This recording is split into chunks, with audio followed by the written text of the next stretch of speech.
ചെറുവണ്ണൂരിൽ ഓടുന്ന കാറിനുള്ളിൽ ഗർഭിണിയായ യുവതി വെന്തുമരിച്ച സംഭവത്തിൽ ദുരൂഹതയേറുന്നു.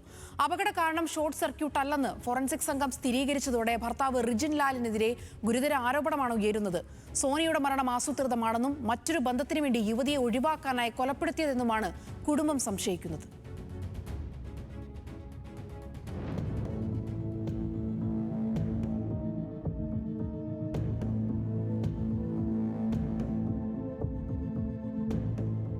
കഴിഞ്ഞ വെള്ളിയാഴ്ച രാത്രിയാണ് കോഴിക്കോട് ചെറുവണ്ണൂരിൽ ഓടിക്കൊണ്ടിരുന്ന കാറിന് തീപിടിച്ച് ഗർഭിണിയായ സോന വെന്തുമരിച്ചത്.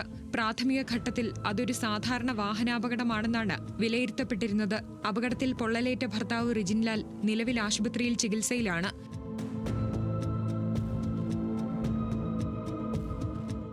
എന്നാൽ ശനിയാഴ്ച സംഭവസ്ഥലത്ത് ഫോറൻസിക് ഉദ്യോഗസ്ഥർ നടത്തിയ നിർണായക ശാസ്ത്രീയ പരിശോധനകളോടെയാണ് കഥ മാറിമറിഞ്ഞതും കേസിൽ ദുരൂഹതയേറിയതും.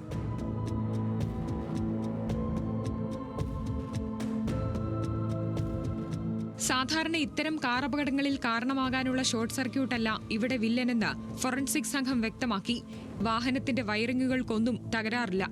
എഞ്ചിൻ ഭാഗം സുരക്ഷിതമാണ്. പെട്രോൾ ടാങ്കോ എസിയോ തകർന്നിട്ടുമില്ല. കാറിന്റെ ഉൾഭാഗം മാത്രം ഒരു പ്രത്യേക ഭാഗത്തുനിന്ന് എങ്ങനെ ഇത്രയധികം കത്തിയമർന്നു എന്ന ചോദ്യമാണ് അന്വേഷണ സംഘത്തെ പോലും കുഴപ്പിക്കുന്നത്. കാറിനുള്ളിൽ പെട്രോളോ മറ്റ് രാസവസ്തുക്കളോ ഉപയോഗിച്ച് മനഃപൂർവ്വം തീകൊളുത്തിയതാണെന്ന സംശയം ബലപ്പെട്ടതോടെയാണ് യുവതിയുടെ ഭർത്താവിനെതിരെ ഗുരുതര ആരോപണവുമായി കുടുംബം രംഗത്തെത്തിയത്.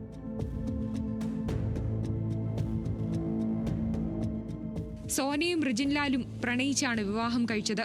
എന്നാൽ വിവാഹം കഴിഞ്ഞതു മുതൽ സോനയെ സ്വന്തം വീട്ടുകാരുമായി യാതൊരു ബന്ധത്തിനും റിജിനും കുടുംബവും അനുവദിച്ചിരുന്നില്ല. സോന ഗർഭിണിയായതോടെയാണ് സ്വന്തം വീട്ടുകാരുമായി അടുക്കുന്നത്. താൻ ഭർത്തൃവീട്ടിൽ ക്രൂരപീഡനത്തിനിരയായതായും പലപ്പോഴും പട്ടിണി കിട്ടതായും യുവതി വീട്ടുകാരോട് തുറന്നു പറഞ്ഞു. ഇതിനിടെ റിജിന് മറ്റൊരു സ്ത്രീയുമായി ബന്ധമുണ്ടായിരുന്നതായും ചോദ്യം ചെയ്തപ്പോൾ മർദ്ദിച്ചതായും സോന അമ്മയെ അറിയിച്ചിരുന്നു.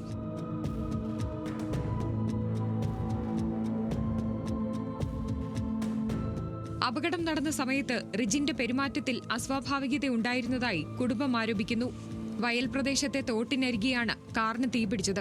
വലിയ സ്ഫോടന ശബ്ദം കേട്ട് നാട്ടുകാർ ഓടിയെത്തുമ്പോഴേക്കും റിജിൻലാൽ കാറിൽ നിന്ന് ചാടി പുറത്തിറങ്ങിയിരുന്നു. ഗുരുതരമായി പൊള്ളലേറ്റ റിജിനെ നാട്ടുകാർ ചേർന്ന് ആശുപത്രിയിലേക്ക് മാറ്റി.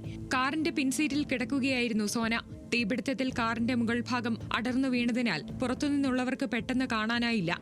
കാറിന്റെ പിൻവാതിൽ ലോക്കായിരുന്നതിനാൽ യുവതിയെ പുറത്തിറക്കാൻ ഏറെ നേരം പരിശ്രമിക്കേണ്ടി വന്നു. കാറിൽ നിന്ന് രക്ഷപ്പെട്ട റിജിൻ ഭാര്യയെ രക്ഷിക്കാൻ ആവശ്യപ്പെടാതിരുന്നതും ദുരൂഹമാണ്.